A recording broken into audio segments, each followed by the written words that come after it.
Assalomu alaykum, kanalimizga xush kelibsizlar. Bugun sizlarga uy sharoitida lavash retsepti bilan bo'lishmoqchiman. Tovuq go'shtidan sizlar ham albatta tayyorlab ko'ring shu retsept bo'yicha. Ozgina tovuq go'shtimizni mayda qilib to'g'rab, tovamizda ozgina yog' solib pishirib olamiz. Pishib olgandan so'ng endi lavash xamirimizni yoyib, ketchup va mayonezimizni surib olamiz va go'shtimizni solib, mayda to'ralgan pomidor, bodringlarimizni ham solib, mana shunaqangi qilib o'rab olamiz lavash xamirimizni.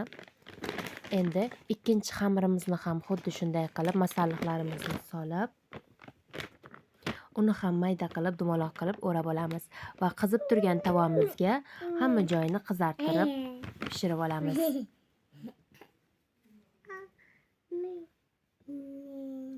Judayam oson va tez tayyor bo'ladi. Ham arzon tushadi. Mana ichlarini kesib ko'rsataman. Judayam mazali tayyor bo'ladi. Farzandlaringiz maza qilib yeydigan, uydagilar maza qilib yeydigan retsept.